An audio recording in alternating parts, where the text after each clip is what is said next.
अपमान फीलिंग होगा, किसी ने सम्मान नहीं दिया, किसी ने पूछा नहीं, मैं ये करता हूं, मैं इतना सेवा करता हूं तो भी मुझे नहीं पूछा। अगर कोई किसी का अपमान फीलिंग होता है, इसका मतलब क्या है? मैंपन है। और ऐसी आत्मा फिर देही अभिमानी स्थिति में स्थित नहीं रह सकती।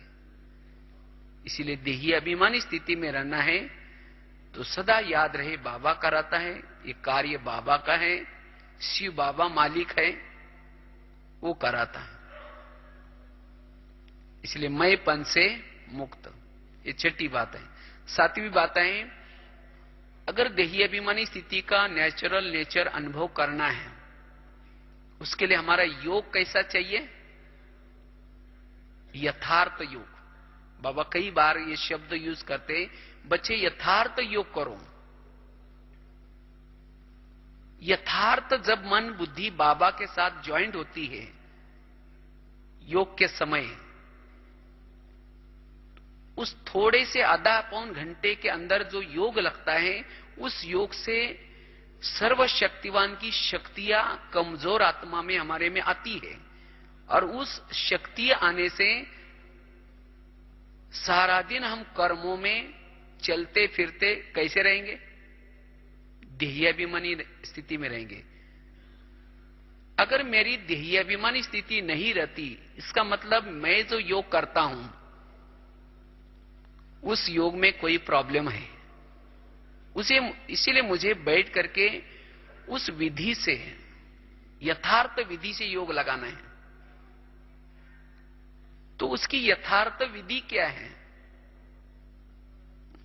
जैसे कई बार हम एक एग्जांपल देते रहते हैं, जैसे आजकल मोबाइल निकला है, मोबाइल को चार्ज करते हैं। वो कैसे करते हैं? अगर मोबाइल को यथार्थ चार्ज नहीं करेंगे तो सारा दिन बैटरी उसकी चार्ज नहीं होगी। इसीलिए हमें यथार्थ चार्ज, अर्थात जैसे उस मोबाइल को प्लग के पास लाते हैं, उसकी दोनों तारे प्लग में डालते हैं, फिर उसका स्विच चालू करते हैं और लगातार उस तारों को डालकर ही रखते हैं 1-2 घंटा तक। ऐसा नहीं कि तार को अंदर प्लग में डाला फिर निकाल दिया, फिर डाला फिर निकाल दिया। तो इसी तरह हमें भी क्या करना है, अपने शरीर रूपी मोबाइल को योग के समय जहां बिठाना है, प्लग के पास, प्लग मतलब जहां सेंटर या बाबा का कमरा जो भी स्थान है वहां लेके जाना। इसके साथ साथ दोनों भी तारे प्लग में डालना। दोनों तारे अर्थात मन भी और बुद्धि भी। अगर एक तार डालेंगे दूसरी बाहर होगी तो मोबाइल की बैटरी चार्ज नहीं होगी। इसी तरह मन बाबा में लगाया, बुद्धि नहीं लगाई तो भी यथार्थ शक्तियां अंदर नहीं आएगी। इसलिए हमें दोनों भी तारे डालनी है। फिर स्विच भी चालू करना है, स्मृति का स्विच। फिर जब भी योग में बैठेंगे स्मृति स्वरूप होकर के बैठे। जैसे पता ना क्या क्या स्मृति करनी है। बाबा ने मेरे पर कितने उपकार किए, बाबा ने कितना मुझे पढ़ाया, कितना ज्ञान, क्या क्या सोमान दे। इसीलिए स्विच भी चालू करना है। और ऐसे नहीं कि तारों को डालते रहो निकालते रहो। मन बुद्धि को बार बार बाबा में लगाओ, बार बार निकालो। अगर यही करेंगे तो फिर यथार्थ योग नहीं होगा। और जिसका यथार्थ योग नहीं है वो सारा दिन नेचुरल देही अभिमानी स्थिति में नहीं रह सकता। इसलिए हमें यथार्थ योग, उस समय अटेंशन देना है कि कहां मेरी बुद्धि है, कहां मेरा मन है। नहीं तो हम ऐसे ही टाइम पास वाला, बस आधा घंटा करना है, बैठ गए, लेकिन विचार मन कहां है, बुद्धि कहां है, स्मृति कौन सी है, इसके तरफ अगर हमारा ध्यान नहीं है तो हमारी वो देही अभिमानी स्थिति नहीं होगी। इसलिए यथार्थ योग, ये 7वीं बात। और 8वीं बात, सोमानों के अभ्यास। बाबा ने कहा ना, सोमानों की माला फेरते रहो। जितना सोमानों की माला फेरते रहेंगे उतना आंतरिक शक्तियां जागृत रहेगी। कितने सारे सोमान हैं, बहुत सारे सोमान है। अभी मुझे किसी ने ईमेल में सोमान भेजे, करीबन 15 पेज। वो भी डबल अगर करेंगे तो उसको 15 पेज में 30 जितना पेज सोमानों की लिस्ट बना करके भेजे। तो कितने सारे हमारे पास सोमान है। अगर आप भी जो अच्छे अच्छे सोमान है, ये सोमानों की लिस्ट बुद्धि में रख करके जब योग में बैठेंगे, उस सोमानों को याद करेंगे, तो सचमुच हमारी आंतरिक शक्तियां जागृत रहेगी। और आंतरिक शक्तियां जागृत होना अर्थात आत्मबल बढ़ना, मनोबल बढ़ना। और इस सोमान से ही हमारी फिर वो नेचुरल देही अभिमानी स्थिति रहेगी। इसीलिए सोमानों के अभ्यास हमें करना है। और लास्ट की बात है, 10वीं बात, विभिन्न प्रकार के हम अभ्यास के द्वारा,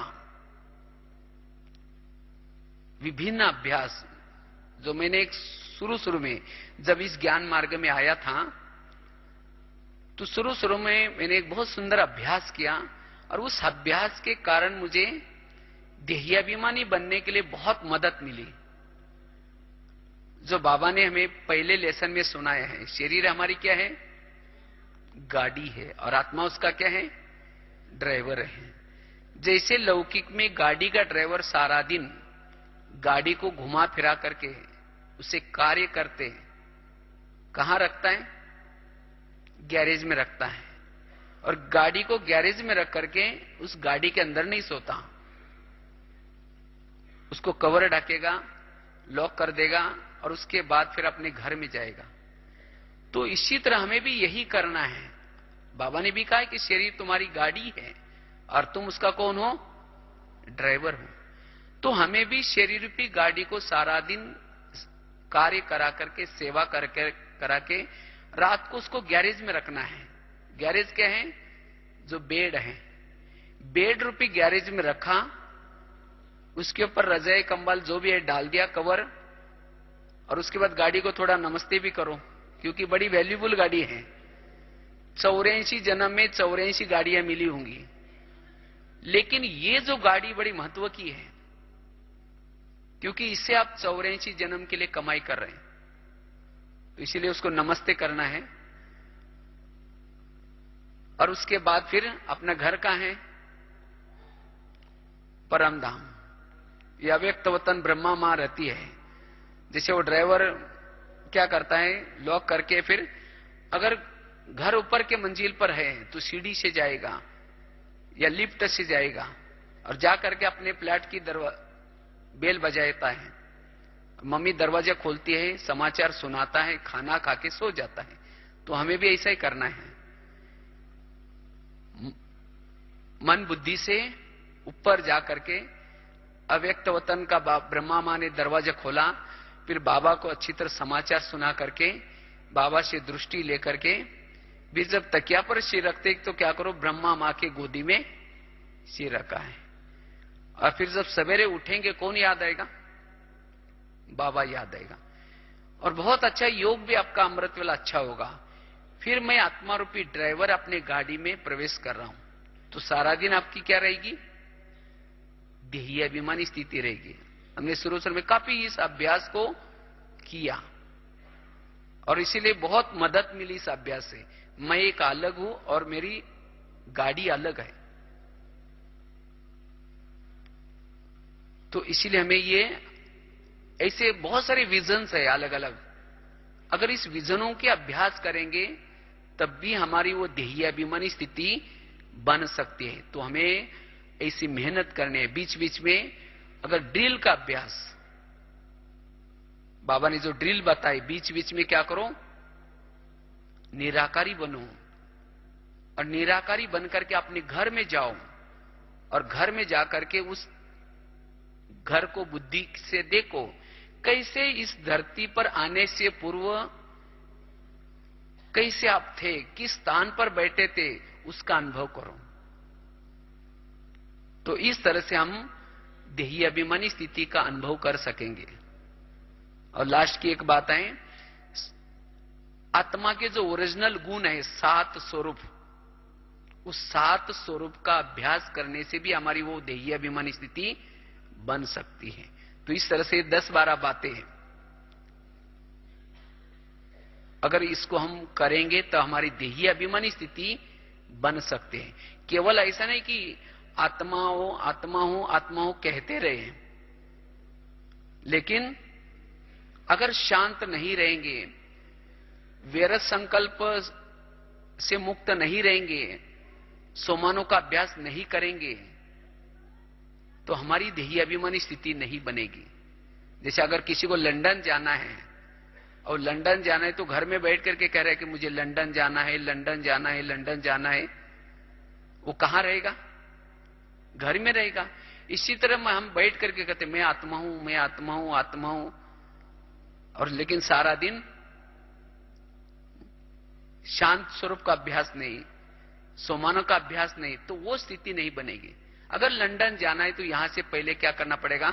बस स्टैंड पर जाना पड़ेगा, वहां से अहमदाबाद या दिल्ली जाना पड़ेगा, और वहां से फिर फ्लाइट से लंदन जा सकेंगे। ये स्टेशन आपको क्रॉस करने ही पड़ेगी। इसी तरह आत्माभिमानी या देहाभिमानी बनने के लिए शांत स्वरूप का, सोमानों का, पॉजिटिव थिंकिंग का, ये सब स्टेशंस है। अगर इसको हम आचरण में लाते हैं तो इसका रिजल्ट हमारी देही अभिमानी स्थिति बन सकती है। तो इसलिए इसकी थोड़ी सी हमें क्या करना है? मेहनत करनी है, और ये मेहनत भविष्य में बहुत काम आएगी। इसीलिए बाबा कहते बच्चे इसके तरफ हमें थोड़ा सा ध्यान देना है, नेचुरल नेचर बनानी है, और इससे ही कड़े से कड़े संस्कार के ऊपर हम जीत प्राप्त कर सकते हैं। और अंतिम समय हमें सबको किरणाएं देनी पड़ेगी, पावर्स देनी पड़ेगी, लेकिन वो हम इस देही अभिमानी स्थिति के द्वारा कर सकेंगे। देही अभिमानी स्थिति हमारे पुरुषार्थ में रंगत लाएगी, बहुत सारे चमत्कार करा सकती है। जैसे जहां दीपक है, अंधेरे में दीपक होगा तो सभी की ध्यान कहां जाता है? उस दीपक के तरफ जाएगा।